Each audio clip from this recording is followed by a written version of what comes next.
Ayan, good morning mga idol. May TMX tayo, 155. Wow. Legit ito, original to TMX, ano, walang starter. Ngayon pwede nila sa atin ng customer natin dahil hindi umandar. Pero may kuryente siya. Oh no! May kuryente, ano ho? Pare, ano? Pare, pakahawak mo nga pare yung coil. Yan, susi natin ha, yan. Pasusin na. Medyo angat-angat ito parang konti. Papakita natin sa viewers natin. Oh, kita nyo, may kuryente oh. Ano? Malakas na ho.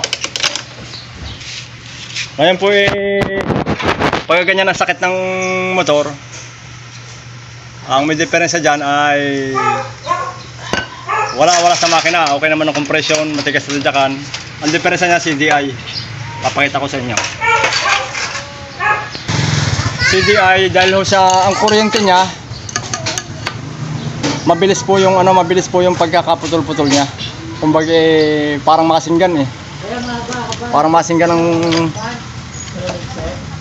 ang kuryente niya yan oh.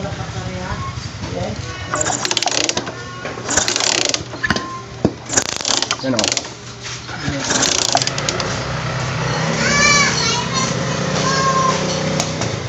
Yung po mga ganito sakit yan ang mahirap hanapin. Mahirap i-troubleshoot pagka hindi po kabisado yan. Ayan mga boss, nabuksan na natin itong TMX 155. Ito pala yung original platino lang, platino na pala ito.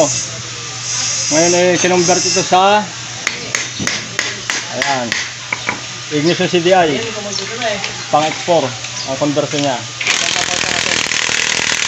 Itong ignition CDI.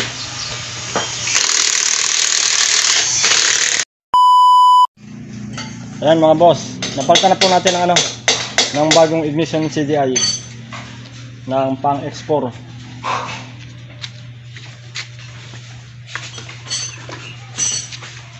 Yan, ito, KSR. Palit natin. Testingin na po natin siya.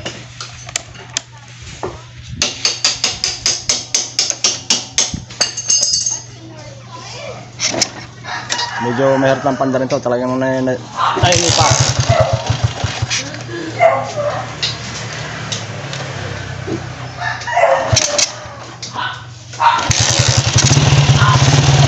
Yan, quality na.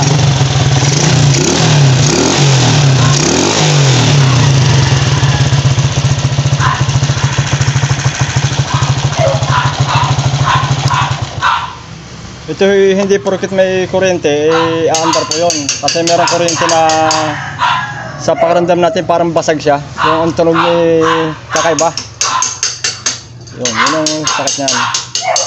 Nilinis natin ng kaunti ang kanyang karburador. Ay okay na itong ating si Honda.